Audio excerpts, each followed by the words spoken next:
नमस्कार मित्रांनो, आमच्या चॅनलवर नवीन असाल तर चॅनलला नक्की सबस्क्राईब करा, म्हणजे तुम्हाला मालिकेचे नवनवीन एपिसोड सर्वात अगोदर पाहायला मिळतील. तर तुला शिकवीन चांगलाच धडा या मालिकेमध्ये काय घडलं हे आपण बघणार आहोत. तर इकडे अक्षरा आणि अधिपतीचं भेटण्याचं तय झालेलं असते. अक्षरा ही रंकाळ्यावर येऊन बसलेली असते. रंकाळा म्हणजे अधिपती आणि अक्षरा जेव्हा एकत्र आले होते, जेव्हा एकत्र त्यांचं प्रेम जुळलं होतं ते रंकाळ्यावरच, म्हणून अक्षराने ती जागा निवडली असते अधिपतींना भेटण्यासाठी. तर अक्षरा ही अधिपतीला भेटण्यासाठी रंकाळ्यावर शिवानी सोबत पोहोचलेली असते. ती अधिपतीची वाट बघत असते. तर अधिपती पण तिथे पोहोचलेला असतो ओमकार सोबत. तर तेवढ्यात अधिपतीला दुर्गेचा कॉल येतो. दुर्गेने आणि भुवनेश्वरीने प्लॅन बनवला असतो की अधिपती अक्षरापर्यंत पोहोचला नाही पाहिजे म्हणून. तर दुर्गेने अधिपतीला कॉल केला असतो. तर अधिपती तो कॉल उचलत नाही. अधिपती बोलतो, ही मावशी कशाला कॉल करते, हिला काही काम नाही धाम नाही, म्हणून तो कॉल ठेवून देतो. तर दुर्गी परत परत कॉल करते. तर दुर्गीचा परत परत कॉल आल्यामुळे अधिपतीला संशय येतो की काही इमर्जन्सी तर नाही, म्हणून अधिपती दुर्गीचा कॉल उचलतो. अधिपतीने दुर्गीचा कॉल उचलताच दुर्गी बोलते, अधिपती तुम्ही घरला या लवकर, कारण की ताईची तब्येत खूप बिघडली आहे. तर अधिपती बोलतो, काय झालं काय नाही असं विचारत असतो. तर दुर्गी खोटं खोटं सांगते की ताईला चक्कर आली, ताई बेशुद्ध झाली, असं तसं ती सांगत असते. तर अधिपतीला जाम घाबरल्यासारखं होतं. तर अधिपती बोलतो, ठीक आहे मी येतो घरला. तर अधिपती अक्षराला भेटायचं की आईकडे जायचं या त्याला ते कळत नाही. तो विचारात पडून जातो.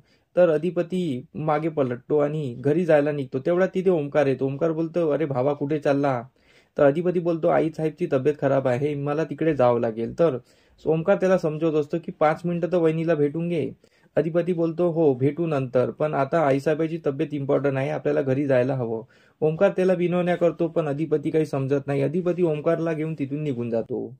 तर अधिपती निघत असताना अक्षरा आणि शिवानी मागे वळून बघते तर एक कार तिथून जात असते. पण अक्षराला कळलेलं नसतं की तो अधिपती असतो म्हणून. इकडे शिवानी आणि अक्षरा अधिपतीची वाट बघत असते. तर शिवानी अक्षराला विचारते की तुम्ही हीच जागा का निवडली. तर मग अक्षरा या जागेचं महत्त्व सांगते आणि बोलते, आम्ही पहिल्यांदा इथे भेटलो होतो म्हणून मी ही जागा निवडली.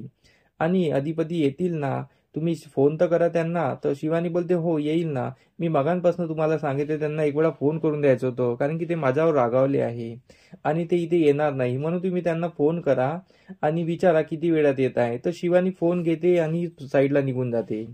तर इकडे अक्षरा विचार करत असते की अधिपती, मी तुम्हाला आज सर्व सांगून टाकणार आहे, पण सर्वात अगोदर मी माफी मागणार आहे आणि तुम्ही माझ्यावर किती ओरडाल तरी मी तुम्हाला प्रत्युत्तर करणार नाही.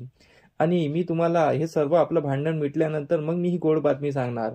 मी तुमच्यावर खूप प्रेम करते, मी तुमच्याशिवाय राहू शकत नाही आणि तुम्ही माझ्याशिवाय राहू शकत नाही हे मला माहिती आहे.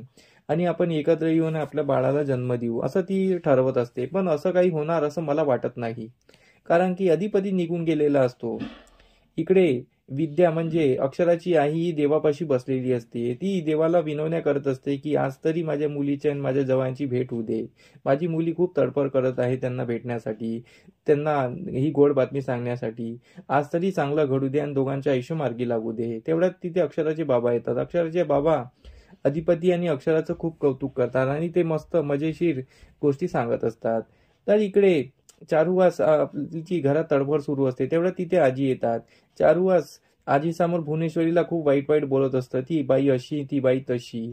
पण आजी काही बोलू शकत नाही, कारण की आजीने भुवनेश्वरीला वचन दिलेलं असतं, म्हणून आजी गप्प बसली असते. आजीचं गप्प बसणं बघून चारुवास त्यांना विचारतो, काय झालं, तुम्ही काही बोलत का नाही आहे. आजी कोणत्याही प्रश्नाला उत्तर देत नाही. तर चारुवास बोलतो की अक्षराला मी फोन करू शकत नाही, कारण की माझ्यामुळे तिला ही संकट आलेलं आहे, ती या घरातून गेलेली आहे. तर आपण कॉल करून विचारावं का. तर आजी त्यावर पण काही बोलत नाही. तर चारुवासला अजून काय आयडिया सुचते. चारुवास बोलते, आपण एक काम करावं, आपण डायरेक्ट जाऊन त्यांना भेटावं, चला निघूया. तर आजी बोलते, नको तुम्ही जाऊन या, तुम्हाला वाटत असेल तर. आजीचं हे बोलणं ऐकून चारुवास बोलतात, तुम्हाला काय झालं आहे, तुम्ही का अशा वागत आहात, तुम्ही मोठ्या माणूस आहात, तुमचे अक्षरा ऐकेल आणि आपलं ऐकल्यानंतर अक्षरा आपल्यासोबत घरला येईल आणि घरी आल्यानंतर आपलं घर पहिल्यासारखं होईल. तर चारुवास त्यांना समजत असतो, पण आजी काही ऐकत नाही.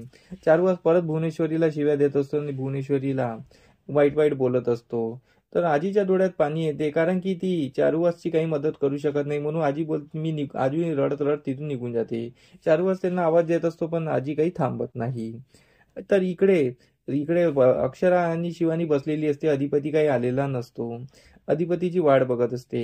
इकडे भुवनेश्वरी आणि दुर्गे रूम मध्ये असतात, ते अधिपतीची वाट बघत असतात. दुर्गी इकडे तिकडे फिरत असते आणि बोलते की अधिपती कधी येतो कधी येतो. तर भुवनेश्वरी बोलते की का बरं तू इकडे तिकडे फिरती आहे.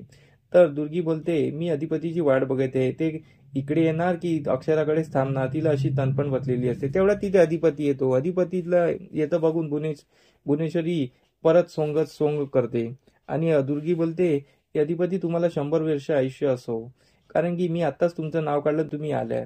तर अधिपती बोलतो हे 100 वर्ष आयुष्य मला न मिळता माझ्या आईसाहेबाला मिळावं. तर आईसाहेब ते म्हणजे भुवनेश्वरी बोलते मला 100 वर्ष आयुष्य नको, जे आयुष्य आहे तेच पुरेसं आहे, हे बी आयुष्य लवकर संपावं असं मला वाटत असते. तर अधिपती बोलतो काही बोलू नका, तुम्हाला काय झालं सांगा. तर दुर्गी खोटं खोटं सांगत असते की ताईला असं बरं नाही वाटत होतं, ताई बेशुद्ध पडली होती, ताईचं बीपी वाढलं होतं. तर ताईला मी किती वेळ सांगितलं तरी ह्या ऐकेना, ते गोळी घेना काही खाईना. तर अधिपती त्यांना रागवत असतो. तर भुवनेश्वरी बोलतो काही नाही अधिपती, तुम्ही काही जेवून नाही राहिले, मी कशाला जेवणार आहे. तुम्ही मास्तरीबाई गेल्या तेव्हापासून काही जेवत नाही आहे, तर मी कशी जेवणार आहे. अधिपती त्यांना समजावत असतो. अधिपती बोलतो मी आता आलो आहे ना, तर धनाजीला ताट वाढायला सांगा, मी आई साहेबांना जेवण घालूनच जाईल इथून. तर अधिपती जिद्द करत असतो, पण भुवनेश्वरी बोलते नाही मी नाही जेवणार, कारण की तुम्हाला इतका ताण आहे आणि तुम्ही इतकं टेन्शनमध्ये आहे, तुम्ही जेवत नाही. अधिपती बोलतो हो मला जेवावंसं वाटत नाही म्हणून मी जेवत नाही आहे. तर भुवनेश्वरी बोलते तुम्ही जेवा मगच मी जेवणार. तर भुवनेश्वरीची ही अट असते. अधिपती इकडे पेचात पडलेला असतो. अधिपती बोलतो की नाही मी नाही जेवू शकणार, कारण की मला जेवावंसंच वाटत नाही. जेव्हापासून मास्तरीबाई इथे आहे तेव्हापासून मला जेवावंसंच वाटत नाही. तर इकडे भुवनेश्वरी त्यांना मनवत असते. इकडे अक्षरा आणि शिवानी वाट बघत असते की अधिपती कधी येणार, पण अधिपती काही आलेला नसतो. अक्षराच्या डोळ्यात पाणी आलेले असतात. तर अक्षरा अधिपतीला न येतं बघून अक्षरा खूप नाराज झालेली असते. आता समोरील भागात अक्षरा असा काही डिसिजन घेणार आहे की अधिपती न आल्यामुळे, अधिपतीला तिची गरज नसल्यामुळे अक्षरा असा काही डिसिजन घेणार आहे की ज्यांनी अक्षरा आणि अधिपतीचं आयुष्य पूर्णपणे बदलून जाणार आहे. तर आपल्याला समोरील भागात बघायलाच मिळणार आहे. तर आमचा एपिसोड कसा वाटला हे आम्हाला कमेंट करून नक्की सांगा, कारण की तुमची कमेंट आमच्यासाठी खूप इम्पॉर्टंट आहे. तुमच्या कमेंट आल्या तरच आम्हाला उत्साह येतो आणि मग तुमच्यासाठी आम्ही नवनवीन एपिसोड घेत येत राहू.